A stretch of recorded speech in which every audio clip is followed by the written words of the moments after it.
vous invite à reprendre place courtement. Nous allons réfléchir un instant sur la parole de Dieu. On a entendu que Dieu agit dans la vie des personnes et c'est un Dieu qui est vivant, c'est un Dieu, quand on lui fait confiance, il peut véritablement faire quelque chose de merveilleux. Est-ce que vous le croyez, ça? Alors j'aimerais vous raconter l'histoire et le thème que j'aimerais vous annoncer ce matin, c'est justement « Prépare-toi à la rencontre de ton Dieu ». Prépare-toi à la rencontre de ton Dieu. Ça veut dire qu'un jour, tu vas comparaître devant Dieu. Et tu dois te préparer à cela. Et c'est maintenant qu'il faut se préparer. Parce que la Bible nous dit qu'après la mort, c'est trop tard. Les choix que tu as faits de ton vivant, tu les emportes avec toi pour l'éternité. Si tu as choisi Jésus pendant ta vie, tu resteras avec Jésus pour l'éternité.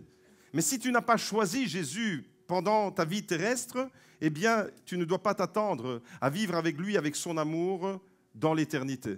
Voyez-vous, la Bible est claire à ce sujet. Il n'y a pas de possibilité d'être sauvé après la mort.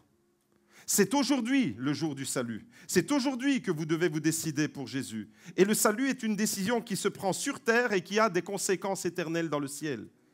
Alors la parole de Dieu et le prophète Amos déclarent « Prépare-toi à la rencontre de ton Dieu ». J'aimerais vous raconter une petite histoire. C'est l'histoire d'un jeune garçon qui a grandi en Italie et qui est devenu, au fil des années et des décennies même, un des meilleurs basketteurs de la NBA. Vous avez certainement vu sa photo dans les réseaux sociaux, tout le monde en parle, Kobe Bryant et sa fille Gianna, décédée le 26 janvier 2020 lors d'un accident d'hélicoptère. Un homme que tous les amoureux du basket pleurent aujourd'hui. Un homme qui était bon, un homme qui était la référence dans le basket moderne. Plus de 30 000 points à son actif. C'est tout simplement impressionnant. Mais il était aussi impressionnant de par son envergure. Un homme qui était bon. Il a grandi en Italie parce que son père était basketteur professionnel en Italie. Et là, eh bien, sa famille était en Italie et il parlait lui aussi la langue céleste comme Michel. Et voilà que cet homme qui avait tout pour réussir, ce géant du basket américain, est mort lors d'un accident il y a à peine quelques jours. Et les réseaux sociaux ont complètement explosé. Je voyais tout le monde partager sa photo, ses textes. Je n'en reviens pas. Kobe Bryant est mort. Au total, dans cet hélicoptère, il y avait 9 personnes, dont sa fille de 13 ans, Gianna, qui ont péri lors de cet accident. Et pourquoi je vous parle de ça alors? Eh bien, tout simplement parce que tu peux avoir la fortune, tu peux être une star, tu peux réussir dans la vie, tu peux réussir ta vie d'un point de vue économique, d'un point de vue, tu as réussi, tu deviens une star, les chaînes de télévision t'invitent, tout le monde te reconnaît, waouh, c'est la réussite selon les critères de ce monde. L'argent n'était pas un problème, il se déplaçait en hélicoptère parce qu'à Los Angeles, il y a trop de circulation. Et pour éviter d'être dans les bouchons, il se déplaçait en hélicoptère et c'est lors de ces déplacements qu'il est décédé. Tu peux avoir la fortune, tu peux être une star et tu peux connaître et être connu dans le monde entier, mais tu ne connais pas ni le jour ni l'heure de ta propre mort. Alors la Bible dit « Prépare-toi à la rencontre de ton Dieu ». Prépare-toi parce qu'un jour tu vas comparaître devant lui. Amos chapitre 4 au verset 12. Et je vous invite à découvrir une histoire que Jésus raconte et il va s'appuyer sur 2 exemples tirés lui-même de l'Ancien Testament qu'on trouve dans l'évangile de Luc au chapitre 17. Quand Jésus va raconter cette histoire, c'est comme s'il décrivait les temps qui nous concernent, notre génération. Regardez comment Jésus va procéder. Jésus déclare « Ce qui est arrivé à l'époque de Noé arrivera de même au jour du Fils de l'homme. » Bon, c'est une expression qui désigne les temps de la fin quand Jésus reviendra. Et Jésus est en train de dire ce qui est arrivé à la génération de Noé, ce qui est arrivé à l'époque de Noé, arrivera de la même façon, au jour du Fils de l'homme. Les hommes mangeaient, buvaient, se mariaient et mariaient leurs enfants jusqu'au jour où Noé est entré dans l'arche. Puis le déluge est venu et les a fait tous périr. La suite. Ce sera comme à l'époque de Lot. Deuxième exemple, Jésus est en train de d'argumenter à partir de deux exemples de l'Ancien Testament. Le premier, Noé, et le deuxième, Lot. Lot, pour ceux qui ne le savent pas, c'était le neveu d'Abraham. Ce sera comme à l'époque de Lot, dit Jésus. Les hommes mangeaient, buvaient, achetaient, vendaient, plantaient, construisaient, mais le jour où Lot est sorti de Sodome, une pluie de feu et de soufre est tombée du ciel et les a tous fait périr. Il en ira de même le jour où le Fils de l'homme apparaîtra. Waouh! Vous avez remarqué une chose dans ces deux lectures, c'est qu'il y a deux hommes qui sont pris en exemple, deux générations, deux hommes qui sont en mouvement. Le premier, Noé, il est entré dans l'arche. Le deuxième, Lot, il est sorti de Sodome. Et si je fais une fusion de ces deux histoires et que je la ramène à toi aujourd'hui, eh bien, il te faut entrer quelque part et il te faut sortir de quelque part. Comme on l'a entendu lors de ces témoignages, ils sont entrés dans une alliance avec Jésus, nos bien-aimés qui ont témoigné, mais ils sont sortis d'une ancienne vie, d'anciennes pratiques. Certains ont consulté des voyants parce que, faute de lumière, eh bien, on ne sait pas à quel saint se vouer, comme dit l'expression, et on va frapper à des mauvaises portes. Certains ont consulté des voyants, des médiums, des guérisseurs, d'autres ont prié des statues, Marie, les saints et tout. Mais il faut sortir de la fausse religion et entrer dans une véritable relation. Et ce texte nous parle de deux hommes, et il y a deux mouvements. Et deux mouvements qui semblent contraires. Noé entre dans l'arche, Lot, il sort de Sodome. Le résultat pour ces deux hommes, c'est que ces deux hommes ont eu la vie sauve. Et ce matin, j'aimerais t'inviter à faire toi aussi cette expérience, de sortir de quelque chose qui est nuisible pour toi, de sortir de quelque chose qui va te détruire, comme Sodome et Gomorrhe, et d'entrer dans quelque chose de merveilleux. L'arche de Noé a été le refuge. L'arche de Noé a été le lieu où 8 personnes ont eu la vie sauve et l'humanité a pu continuer.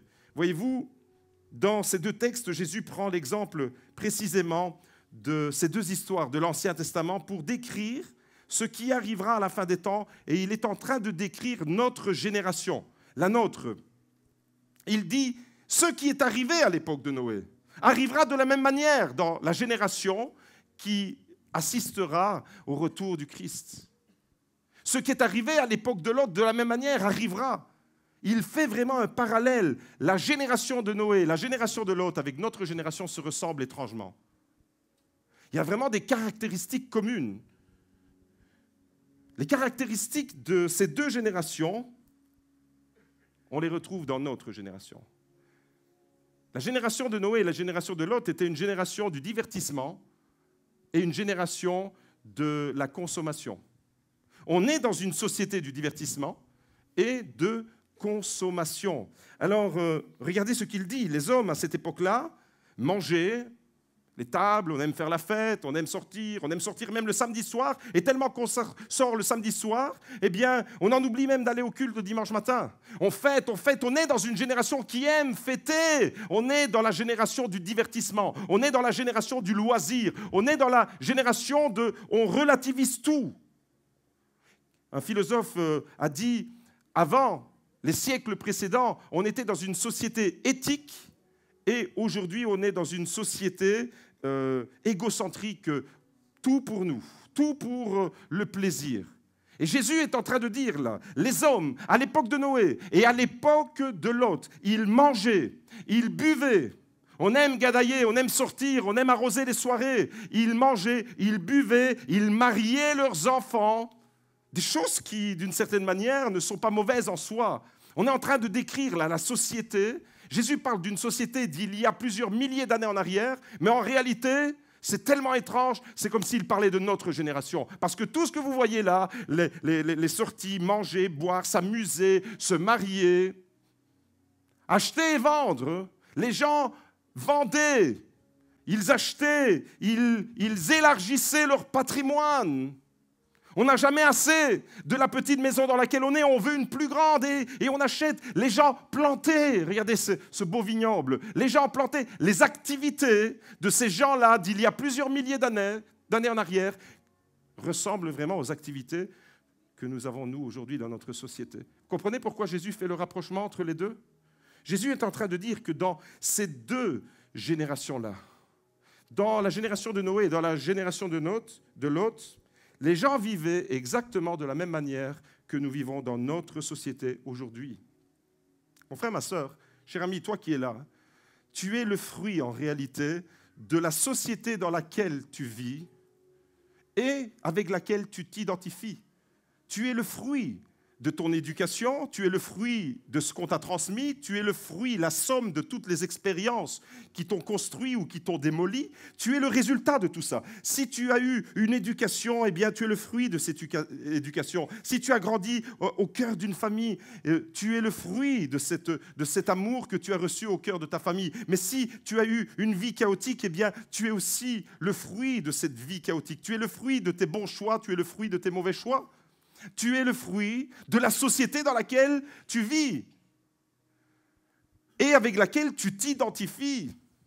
Société, à la fois pour Noé, pour Lot et pour nous, société du divertissement, société de consommation. Les amis, il y avait dans ces générations-là, comme pour nous, il y avait du business, il y avait du divertissement, il y avait des projets de famille, des projets, on peut passer au slide suivant, des projets qui, certains étaient bons. La Bible dit que dans la génération de Noé, les gens étaient extrêmement méchants, mauvais, mais certains projets étaient bons. Ils faisaient des affaires, et il n'y a rien de mal à ça. Tu es là à fond, le nez dans le guidon, et tu fonces, et tu fais des heures au travail, et tu essayes d'avoir une situation, mais en réalité, tu es en train de détruire ta vie familiale.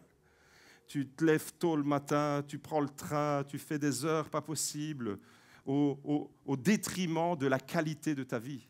Voyez-vous, quelque chose qui est bon, comme le travail que Dieu a instauré, en réalité, eh bien, peut avoir des incidences. Dans ce que Jésus a décrit en réalité, eh bien, il parle de la vie concrète de tous les jours, de votre vie. Jésus est en train de parler de votre vie. Jésus parle de votre travail, de votre business, de vos loisirs. Heureusement qu'il y en a. Des projets de construction, des projets de famille.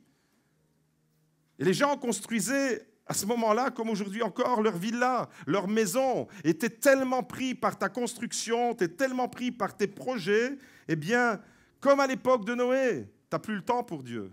Tu n'as plus le temps pour servir Dieu. Tu n'as plus le temps pour mettre Dieu en priorité. Tu n'as plus le temps pour les réunions à l'église. Pourquoi? Parce que tu es à fond. Et quand tu as un projet qui termine, tu en as un deuxième qui vient sur la table. Et quand le deuxième sera terminé, tu auras encore un troisième. Et quand le diable ne peut plus te retenir, tu sais ce qu'il fait? Il te pousse. Il te pousse dans une forme de vie activiste. Et en réalité, tu perds pied parce que tu es désorienté. Faites l'analyse de votre vie. On dit qu'en Occident et en Belgique, on a, par rapport au reste du monde, une qualité de vie assez acceptable. C'est parce que ceux qui ont dit ça ne connaissent pas Maggie de Bloch. Mais on dit qu'en Belgique, on a une qualité de vie, mais les services sont bons. Tu vas dans une administration, le service est bon. Les services sont bons. Mais ta vie à toi, la qualité de ta vie, les choix que tu fais, où est-ce que tout ça t'a conduit? Tu travailles pour essayer de construire quelque chose et puis pour finir, tu te rends compte que ta femme est en train de partir parce que tu la délaisses. Tu n'as plus de temps pour les choses essentielles. Et Jésus prend l'exemple de ces deux générations. Jésus prend l'exemple de ces deux générations pour dire que ces gens-là, à l'époque de Noé et de Lot, ils avaient tellement d'occupations, tellement de projets qui sont bons en soi, mais il y en avait tellement qu'ils n'avaient plus le temps pour Dieu. Mais tout d'un coup, dans ces deux générations, aussi bien pour Noé que pour l'autre, tout d'un coup, ces activités humaines se sont arrêtées. Enfin, tout d'un coup, ça s'est arrêté. Avec le déluge pour la génération de Noé et avec le feu du ciel pour la génération de Lot. Lorsque Noé était en train de construire l'arche, moi j'aime bien lire la Bible et imager beaucoup ce que je lis, et je m'imagine des scénarios. J'imagine que Noé est là sur son chantier naval en train de construire son arche, et autour de Noé, il y avait plein de gens. Autour de Noé, il y avait des gens qui étaient proches de l'arche, qui étaient vraiment tout proches. Il y avait peut-être même des gens qui passaient près de l'arche et qui touchaient l'arche. Il y avait des gens auprès de Noé qui, certains se moquaient de Noé parce qu'il était en train de construire un bateau là où il n'y a pas d'océan, il n'y a pas de mer. Certains étaient intrigués de voir cet homme passer des années et des années à construire cette arche, et d'autres peut-être étaient indifférents. Ils passaient devant Noé, devant son chantier naval, de façon indifférente. Et peut-être que les gens que tu côtoies, et peut-être que tu l'as été aussi, eh bien, par rapport à l'Église, par rapport à l'œuvre de Dieu, par rapport à ce que Dieu est en train de faire dans notre génération, à l'époque de Noé, il était en train d'agir à travers l'arche de Noé. Aujourd'hui, en 2020, Dieu agit dans le monde à travers son Église. Et il y a des gens qui passent à proximité de l'Église. Il y a des gens même qui viennent et qui s'asseyent un dimanche matin là où tu es en ce moment. Et quand ils voient l'œuvre de Dieu, comme dans la génération de Noé, certains se moquent. Certains sont intrigués et d'autres sont indifférents. Mais malgré toutes ces catégories de personnes, tellement différentes les unes des autres, en réalité, il n'y a que Noé et sa famille, 8 personnes au total, qui ont eu la vie sauve. Tous les autres ont péri. Tous les autres ont été arrêtés net dans leur activité. Et toutes les activités humaines que tu peux accumuler, toutes les œuvres dans lesquelles tu es peut-être engagé, un jour, tout ça va s'arrêter. Et peut-être que ce jour-là, ça va être brutal. Kobe Bryant n'avait pas programmé en montant dans cet hélicoptère avec sa fille Gianna que ce jour-là était le dernier jour de sa vie. Tu montes sur l'autoroute et puis tu as un gars, ça m'est arrivé avec ma famille, on partait en vacances. Si Dieu n'avait pas mis sa main, ça fait déjà quelques années que toute la famille Carozzo aurait été pulvérisée. On était à hauteur d'Arlon, on descendait en Italie, on était contents, c'était l'été, les vacances étaient devant nous. Et puis là, j'étais sur la deuxième bande, le long, je dépassais, on venait de démarrer. Et puis, comme avec Michel, lui, c'est les souris qui lui ont sauvé la vie. Et moi, c'est une urgence pipi. Il fallait absolument sortir à la première station parce qu'on avait besoin d'aller au petit coin. Alors, qu'est-ce que je fais? Eh bien, je me déporte et je me remets. Je vois la sortie de la station essence, je vois la plaque qui me dit dans 2 km, il y a la sortie. Je me remets sur la première bande et même pas 15 secondes, quand je fais ce mouvement-là, il y a un véhicule fantôme qui vient en contresens sur l'autoroute, sur la bande là où j'étais. Et je vous assure que José qui tremblait tantôt, eh ben, c'est rien par rapport à ce que nous, on a vécu. La voiture, elle balançait comme ça tellement que toute la famille Carozzo était prise d'angoisse et on avait encore 2000 km à faire. Dieu m'a sauvé la vie. Dieu a sauvé la vie de ma femme, de mes enfants, ce jour-là, parce que je devais aller au petit coin. Et si je me disais là, quelque part, réfléchissez avec moi, allez, on va rouler encore une demi-heure et puis je m'arrêterai au Luxembourg, on n'est pas loin du Luxembourg.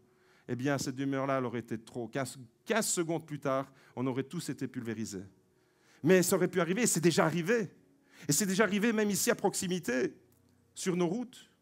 Ta vie, elle peut être arrêtée brutalement. Tu te projettes, comme dans la génération de Noé et de Lot, tu te projettes dans plein d'activités, tu as envie de faire plein de choses, tu es à fond dans ton travail, mais tu n'as pas le temps pour Dieu. Comme les contemporains de Noé et de Lot, pas le temps pour Dieu. Eh bien, il n'y a que Noé et Lot dans leur génération qui ont eu la vie sauve. Tous ont été arrêtés net. Noé et sa famille ont eu la vie sauve, les autres ont été engloutis par le déluge. Et je crois qu'aujourd'hui, il y a une génération qui est en train d'être engloutie par un déluge de mauvais choix que les gens font dans notre société. Alors, vous savez, c'est exactement la même chose pour nous aujourd'hui. La vérité, c'est que comme ces gens qui étaient à proximité de l'arche et qui voyaient Noé travailler tous les jours, qui touchaient peut-être l'arche de Noé, qui peut-être parlaient entre eux de ce qui se passait là dans l'arche, eh bien, la vérité, c'est que tu peux être toi aussi tout près de la solution et malheureusement rester dans tes problèmes. Ces gens étaient tout près de la solution, mais ils étaient à côté de la solution.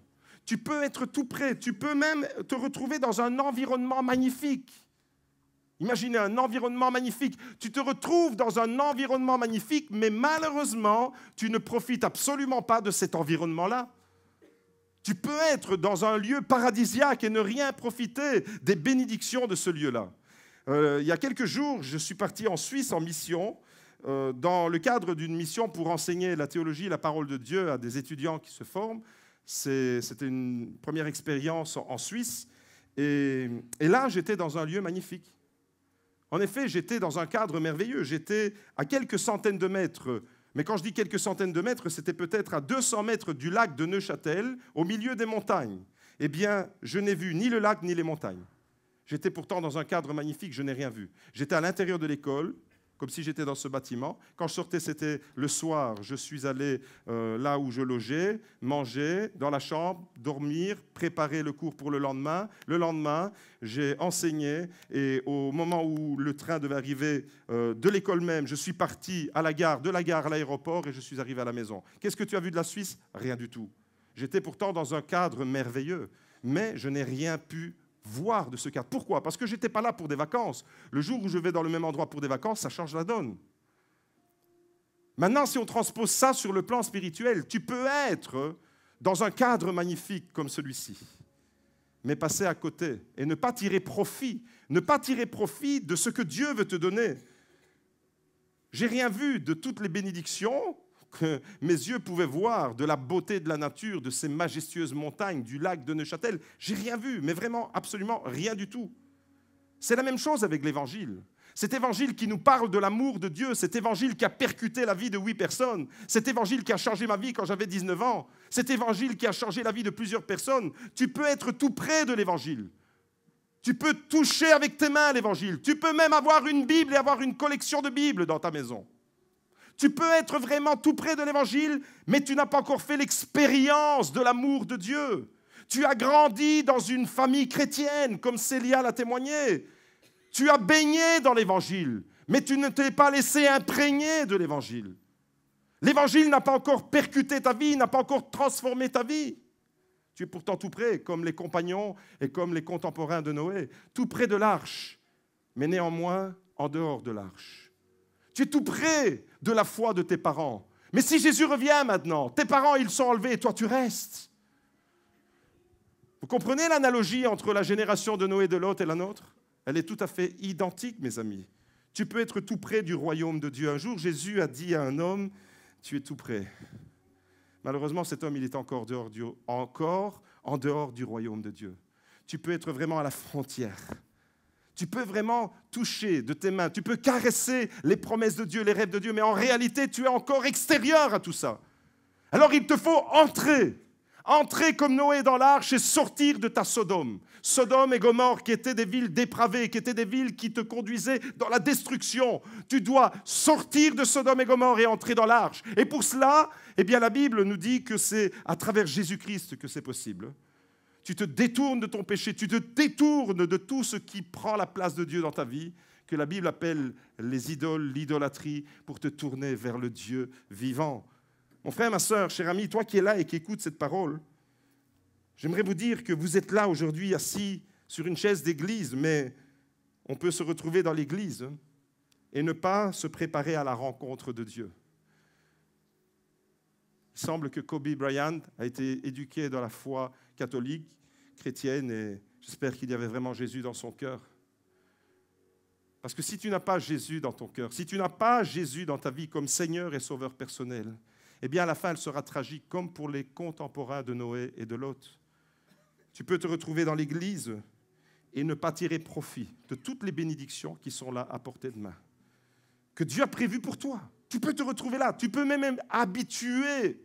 Et c'est ça le drame, c'est qu'on est là et on a l'impression d'être dans un environnement tellement bon, il y a une belle atmosphère et tu te contentes de cela, mais en réalité, tu n'es pas percuté par la puissance de l'Évangile. Et tu te contentes de vivoter ta foi, tu te contentes de continuer tes activités avec un plus. Mais en réalité, la vie chrétienne, ce n'est pas ça, c'est tu mets Dieu en priorité, comme Noé, comme Lot, et puis le reste sera donné par-dessus tout. Cherche le royaume de Dieu et sa justice et le reste vous sera donné. Aujourd'hui, on cherche tout ce qui doit nous être donné et à la fin, on s'intéresse un tout petit peu au royaume de Dieu. Non, Jésus remet de l'ordre dans nos priorités. Tu as peut-être grandi, toi qui es là, toi qui es adolescent, tu as grandi dans l'église, comme Célia l'a témoigné, comme Anthony. Tu as peut-être vécu, tu es né dans une famille chrétienne, tu as des parents qui sont engagés dans la foi. Tu as l'habitude de venir, semaine après semaine, depuis des années. Tu ne sais même plus c'est quand que tu es venu pour la première fois. Mais tu passes à côté de plein de bénédictions parce que tu n'as pas encore fait ton choix. Tu n'as pas fait le choix que nos oui bien-aimés ont fait aujourd'hui. Tu n'as pas encore dit oui à Jésus de façon claire. Tu as peut-être dit un oui qui est le oui des Normands. Peut-être bien que oui, peut-être bien que non. Mais tu n'as pas vécu ce changement radical dans ta vie. Tu ne profites pas alors de toutes les bénédictions que Dieu veut te donner. Vous savez, la Bible dit que tous les hommes vont passer en jugement devant Dieu. Tous, sans exception. Alors je me pose une question. C'est pourquoi, puisque tous les êtres humains, tous, autant que nous sommes, la Bible dit que tous les hommes passeront devant le jugement de Dieu. Mais alors pourquoi les gens ne prennent-ils pas le temps de se préparer à la rencontre de Dieu? Pourtant le prophète est clair, prépare-toi à la rencontre de ton Dieu. Pourquoi les gens ne se préparent pas? Je me suis posé la question, et puisque Jésus nous dit que ça se passera comme à la période de Noé et de Lot, mais il faut comprendre quelles sont les activités qui nous empêchent de nous préparer à la rencontre de Dieu. Comme à l'époque de Noé, comme à l'époque de Lot, aujourd'hui, le divertissement éloigne de Dieu. Toutes les activités, que ce n'est pas les sorties du samedi soir, c'est le football du dimanche matin. Quand ce n'est pas le football du dimanche matin, c'est le body du mardi soir. Tu as plein d'organisations dans ta vie et tu ne t'es même pas rendu compte que l'ennemi va t'en rajouter pour te priver de venir dans la présence de Dieu, donner gloire à Dieu afin qu'il remplisse ton cœur de son amour et de sa puissance. Tes activités, tes divertissements t'éloignent de Dieu. Tes loisirs prennent la place de la priorité que Dieu doit avoir. Et puisque tu es dans une société qui te pousse à la consommation, tu te dis, il faut que je travaille plus. Donc, dimanche matin, ok, je vais aller bosser, je ne vais pas aller au culte, je vais aller travailler. Tu tombes dans le piège de ce que l'ennemi voulait vraiment faire avec toi. Une marionnette de la société qui te pousse à faire, à organiser plein de choses, mais en réalité qui te détourne de Dieu. Le divertissement, comme à l'époque de Noé, les gens mangeaient, buvaient, se divertissaient, ils se mariaient, ils mariaient leurs enfants. On l'a lu.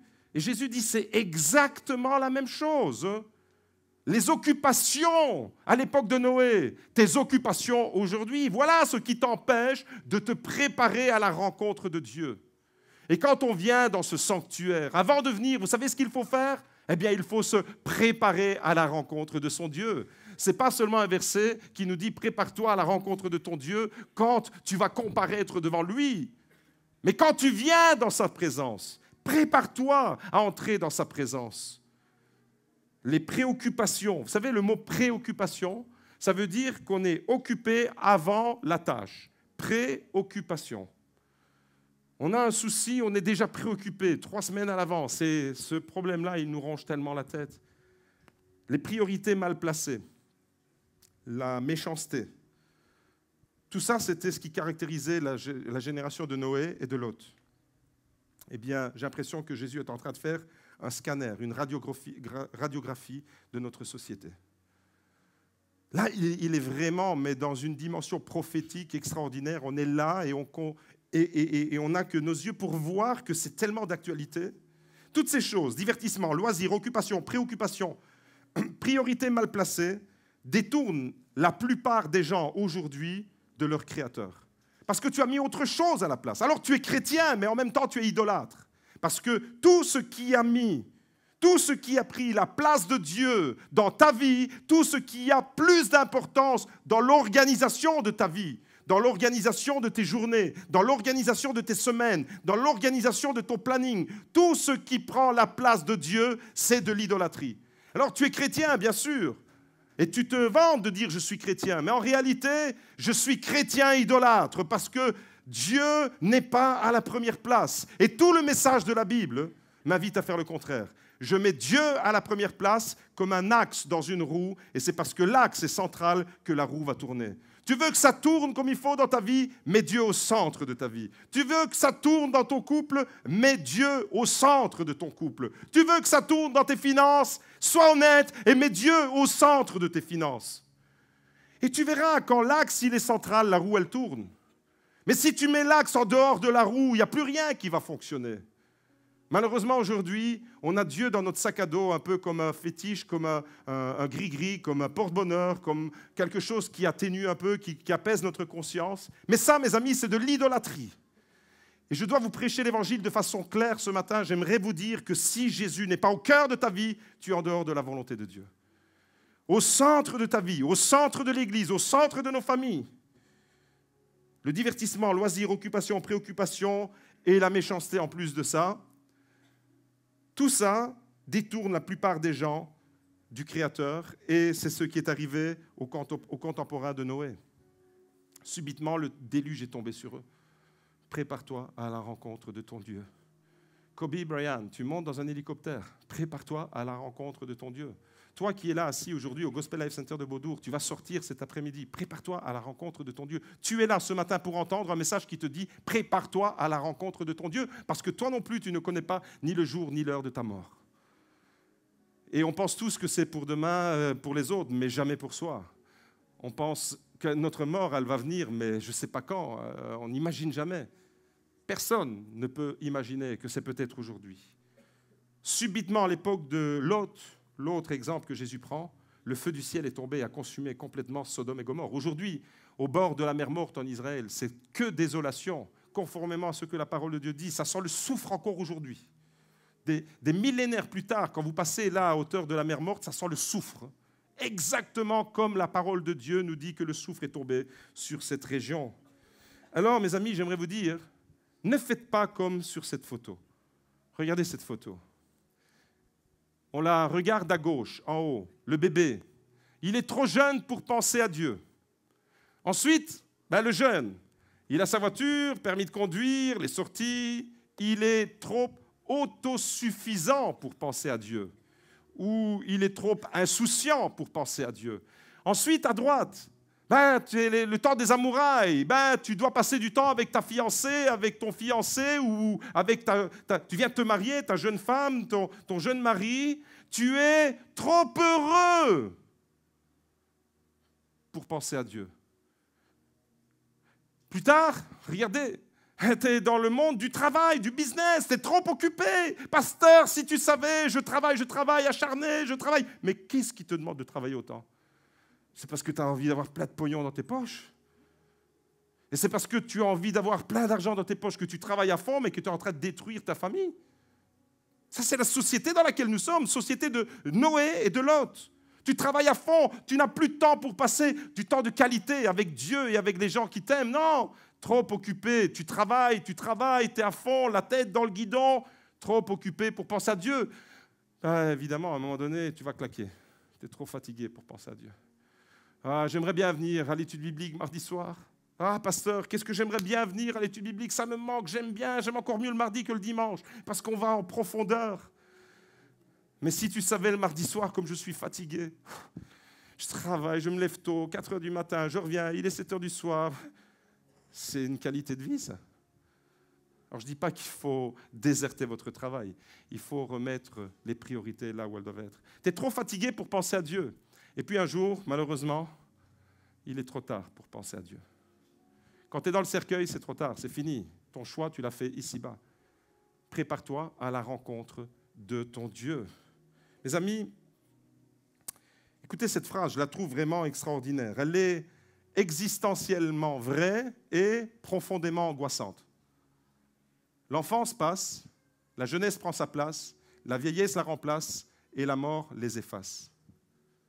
Cette phrase, si vous la comprenez, eh bien, elle est existentiellement vraie et en même temps profondément angoissante. Vous savez pourquoi? Parce qu'on est confronté au temps qui est... Je me retourne et 10 ans sont passés, je n'ai même pas compris où ils sont passés ces 10 ans. Et je vais me retrouver à la fin de ma vie, je vais me retrouver à la fin de mes jours, je vais me retrouver à un moment donné quand je vais devoir regarder dans le rétroviseur de ma vie, à dire qu'est-ce que j'ai fait de ma vie. Le temps est passé, l'enfance est passée, la jeunesse a pris sa place, la vieillesse l'a remplacée et la mort les efface. Prépare-toi à la rencontre de ton Dieu, parce que tu ne connais ni le jour ni l'heure. Si tu peux arriver à la vieillesse, c'est une grâce que Dieu te fait. Mais il y a plein de gens qui sont fauchés avant la vieillesse. J'ai témoigné tout à l'heure de ma sœur. 32 ans, elle est partie. Vous savez ce qu'elle avait fait avant de partir? Et depuis toujours, elle avait préparé sa rencontre avec son Dieu. Et elle me dit, juste 2-3 jours avant de mourir, Joseph, je sais que je vais mourir. Je sais que le Seigneur va me rappeler. Moi, je suis prête, je sais où je vais. J'ai beaucoup de peine pour vous qui restez, pour maman qui va pleurer, pour toi qui va pleurer, parce que 7 années plus auparavant, j'ai perdu mon père. Et elle savait l'épreuve qu'on avait traversée par ce drame. Elle me dit, j'ai beaucoup de peine, vraiment de peine pour vous, Mais pour moi, je sais que je vais aller retrouver mon Sauveur, mon Seigneur. Parce que ma sœur, à 14 ans, avait donné sa vie à Jésus. Elle a préparé son cœur à rencontrer son Créateur.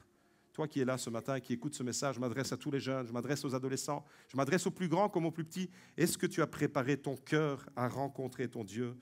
Cette phrase qu'on vient de lire, ça fout l'angoisse quand on veut bien la comprendre. Mais il y a une bonne nouvelle. Mais l'évangile ne s'arrête pas avec la mort. Et c'est ça la bonne nouvelle. On va la remettre en arrière. L'enfance passe. La jeunesse prend sa place. La vieillesse la remplace et la mort les efface. Mais la puissance de la résurrection de Jésus anéantit tout ça et nous donne une perspective de la vie éternelle. Waouh! Tu n'es pas fait pour vivre quelques années seulement et puis mourir peut-être de façon tragique. Tu n'es pas fait. Sarah a eu la vie sauve lors d'un accident. Mais il y en a d'autres qui n'ont pas la vie sauve lors du même accident et peut-être même pour moins que ça. Il y en a qui sont au cimetière. La bonne nouvelle, c'est que tu n'as pas été créé pour vivre quelques années seulement sur cette terre et puis quitter de façon inattendue, de façon où tu ne t'es même pas préparé, de façon subite, quitter cette terre. Non. La bonne nouvelle, c'est que tu as été créé pour l'éternité. La bonne nouvelle, c'est que Jésus t'offre cette éternité. La Bible dit que celui qui a Jésus, celui qui a accepté Jésus comme Seigneur et Sauveur personnel, il a la vie éternelle. Tu ne vis pas en perspective de la mort, tu vis en perspective de l'éternité. La bonne nouvelle, c'est que celui qui a Jésus, la Bible dit qu'il est passé de la mort à la vie. La bonne nouvelle, c'est que la Bible dit celui qui a Jésus, il est sauvé, il est pardonné et il a fait de lui un enfant de Dieu qui a une grande assurance. Voilà le message de l'Évangile. Et c'est avec ça que tu dois vivre. Et si tu veux vraiment préparer ton cœur à la rencontre de ton Dieu, tu n'as pas 36 alternatives. Ce matin, tu es devant un choix. Soit tu laisses entrer Jésus dans ta vie, soit tu lui fermes la porte. Mais le choix que tu vas faire, eh bien, en réalité, il aura des répercussions éternelles. Il aura des répercussions éternelles que tu ne pourras plus jamais changer. Aujourd'hui, Dieu vous appelle. C'est ça le message de l'Évangile. Aujourd'hui, si vous entendez sa voix, n'endurcissez pas votre cœur. Aujourd'hui, Dieu parle à plusieurs personnes qui doivent remettre de l'ordre dans leur vie. Certaines personnes ne sont pas encore chrétiennes. Tu n'as pas encore Jésus dans ta vie. Tu dois vraiment le faire entrer dans ta vie. Parce que sans lui, c'est foutu. D'autres ont déjà Jésus dans leur vie. Mais tu vis une vie qui est complètement désorganisée. Tu as mis des priorités là où il ne fallait pas les mettre. Et tu es en train de t'écrouler sous le poids de tes activités, alors que Jésus dit « Venez à moi, vous tous qui êtes fatigués et chargés, et je vous donnerai du repos. » Alors si tu entends sa voix ce matin, n'endurcissez pas votre cœur, mes amis, ne l'endurcissez pas. Ne soyez pas indifférents à Jésus parce qu'il vous aime d'un amour parfait. Jésus ce matin veut vous sauver. Il veut vous bénir. Ce matin, Jésus veut véritablement entrer dans votre cœur. Alors, acceptez-le comme Seigneur et Sauveur personnel. C'est la plus belle et la plus glorieuse des décisions que vous aurez à prendre. Alors, toi qui es là, oui, toi, regarde cet écran. Regarde l'écran là, juste devant toi. Toi qui es là, tu sais que Jésus t'aime? Est-ce que tu le sais? Est-ce que tu sais que Jésus t'aime? Alors, si Jésus t'aime et que tu le sais, vis en fonction de cet amour. Remets des priorités. Ne prends pas les excuses que tu n'as pas le temps pour lui. Parce qu'un jour, il te dira, tu n'as pas eu le temps pour moi, la porte de l'arche, elle est fermée à tout jamais. Mon frère, ma sœur, il n'est pas trop tard, toi qui es là pour remettre vraiment de l'ordre dans ta vie. Il n'est pas trop tard, toi qui n'as pas encore fait. Toi qui n'as pas encore fait ce choix, il n'est pas trop tard pour le faire aujourd'hui. Accepte-le avant qu'il ne soit trop tard. Accepte Jésus dans ta vie comme Seigneur et Sauveur avant que peut-être, c'est peut-être pas, je ne sais pas si vous déplacez en hélicoptère, est-ce qu'il y a des gens qui se déplacent en hélicoptère? Ça, c'est toujours intéressant pour la dîme dans les églises. Les gens qui se déplacent en hélicoptère, c'est toujours intéressant. Mais que vous déplaciez en hélicoptère ou en 2 chevaux, tout peut arriver. Alors, je ne veux pas vous mettre de la pression. Je ne veux pas faire le jeu de la collapsologie. Vous avez déjà entendu parler de la collapsologie? Ça vient du mot latin collasso. En italien, d'ailleurs, quand on dit collasso, ça veut dire que ton cœur s'effondre. Collasso, en latin, ça veut dire effondrement. Et il y a toute une théorie là, qui est en train de se mettre en place, qui met l'angoisse sur la société, d'une société qui risque tôt ou tard de s'effondrer. Complètement. Tout le système risque de s'effondrer. Bon, il n'y a rien de nouveau sous le soleil, Jésus l'a annoncé, avant que des gens qui sont totalement non chrétiens disent des choses qui étrangement ressemblent à ce que Jésus lui-même nous a annoncé. Alors, mon frère, ma sœur, sans tomber dans la psychose, mais si on veut se laisser interpeller par la parole de Dieu, par une parole d'amour, eh bien, accepte-le aujourd'hui dans ton cœur comme Seigneur et Sauveur avant qu'il ne soit trop tard. Avant que tu ne montes dans un hélicoptère ou dans un avion ou dans une voiture ou dans un bus ou dans un train et que ce ne soit trop tard. Accepte-le aujourd'hui. Je vous invite à fermer les yeux, à courber les fronts. On va prier. J'aimerais faire un appel pour tous ceux qui voudraient remettre vraiment de l'ordre dans leur vie. Faire un appel et vous donner la possibilité. Si vous n'avez pas encore accepté Jésus comme Seigneur et Sauveur, peut-être que tu es un enfant de chrétien, eh bien, aujourd'hui, tu peux. Est-ce que les musiciens peuvent se remettre en place, s'il vous plaît? Aujourd'hui, tu peux faire cette expérience. Tu peux demander à Jésus de venir en toi. Tu peux entrer dans l'arche. Tu peux sortir de Sodome et Gomorrhe, de tout un système que tu as mis en place qui te détourne de Dieu. Aujourd'hui, tu peux accepter Jésus. Alors, si tu n'as pas encore fait cette expérience et que tu n'es pas encore réconcilié avec Dieu, on ferme les yeux, on reste tous avec les fronts inclinés. Et je voudrais vraiment donner la possibilité à ceux qui veulent, et je m'adresse précisément aux plus jeunes, parce que voyez-vous, malheureusement, la mort, elle est aveugle et elle ne regarde pas l'âge que tu as. Et elle frappe aussi bien des bébés, des nourrissons, des enfants, des jeunes adolescents, des jeunes adultes et des vieillards. Alors aujourd'hui, si tu entends sa voix, si tu entends le message de l'Évangile, si tu veux vraiment être sûr d'être réconcilié avec Dieu, eh bien, je vais te demander simplement de te lever là où tu es, assis sur ta chaise, là où tu es. Fais ce choix pour Jésus. Ne le renvoie pas à demain. Fais ce choix pour lui et demande-lui pardon pour tes péchés. Demande-lui pardon et dis-lui simplement, Seigneur, je veux recevoir ton amour. Fais-le, fais-le. Que le Seigneur te bénisse. Voilà, réconcilie-toi avec ton Dieu. Vraiment. Ouais, que le Seigneur te touche, te bénisse. Seigneur, je vais te prier pour ces personnes qui se tiennent debout dans ta maison. Je te demande vraiment de les toucher dans ta grâce. Seigneur, avec Noé, il y a eu une humanité qui a été sauvée. Mais avec toi, Seigneur, une humanité qui se résumait à 8 personnes, 8 membres de la même famille. Mais avec toi, Jésus, aujourd'hui, c'est bien plus que l'arche. C'est le royaume éternel. Seigneur, et c'est une humanité entière qui est sauvée par ton sang, Jésus, qui a coulé à la croix. Je te demande, Seigneur, de toucher les cœurs de ces bien-aimés qui se tiennent debout, de ces jeunes qui sont là dans ta maison. Seigneur, touche-les vraiment et qu'ils puissent avoir cette assurance que tu entres en eux et qu'ils aient la vie éternelle. Cette garantie, Seigneur, je te le demande, c'est tellement important. Au nom de Jésus, bénis-les. Je voudrais faire un autre appel pour les chrétiens qui, malheureusement, se sont laissés embarquer dans une vie tellement... tu es poussé en avant et tu as mis plein d'autres choses à la place de Dieu. Tu n'as plus le temps pour Dieu. Ça se résume à ça. Tu n'as plus le temps pour Dieu. Alors, je voudrais faire un appel à cela pour une reconsécration, de remettre vraiment Dieu comme l'axe de la roue au centre. Ne me faites pas dire ce que je n'ai pas dit. Demain, n'allez pas donner votre lettre de démission à votre patron, mais organisez autrement votre emploi du temps. C'est ça que Dieu est en train de vous dire. Tu n'as plus de temps pour moi, mon enfant, alors que moi, j'ai tout fait pour toi.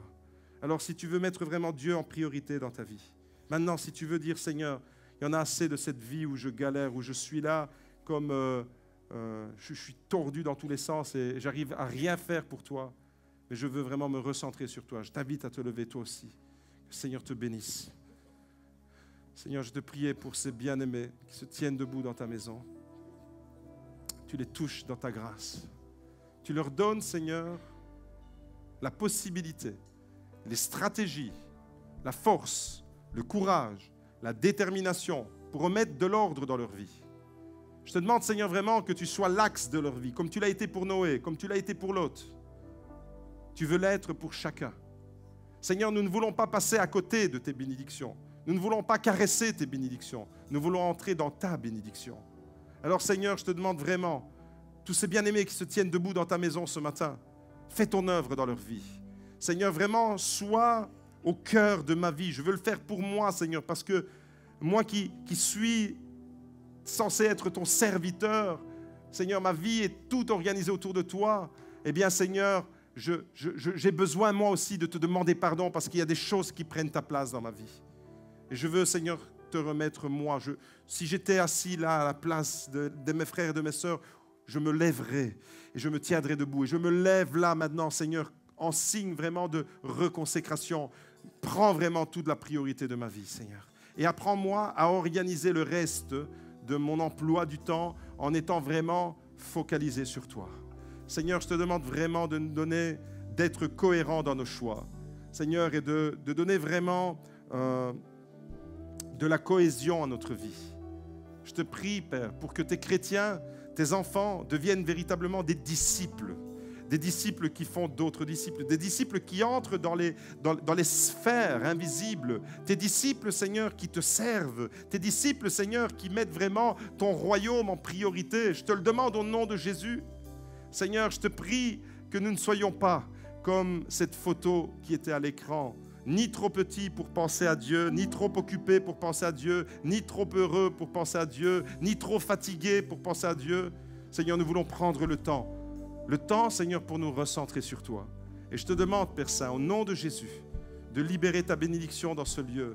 Et pour tous les autres, Seigneur, eh bien, je te demande, Seigneur, de faire ton œuvre, de continuer à interpeller. Prépare-toi à la rencontre de ton Dieu, car tu ne connais pas ni le jour ni l'heure de ta mort. Alors fais-le aujourd'hui. Fais-le aujourd'hui. Réconcilie-toi avec ton Dieu. Remets les choses en place dans ta vie aujourd'hui, parce que demain, c'est peut-être trop tard. Merci, Seigneur, de bénir ces instants et de continuer, Seigneur, cette réflexion. Seigneur, que ce ne soit pas simplement l'effet d'un moment qui se termine ici tout de suite après le culte, mais que cette réflexion, nous puissions la construire, la nourrir, la développer, l'entretenir, l'approfondir dans les jours et les semaines à venir. Seigneur, je te demande au nom de Jésus, fais cette œuvre pour ton Église, pour tes enfants, et que ta bénédiction puisse être avec chacun. Au nom de Jésus, Amen.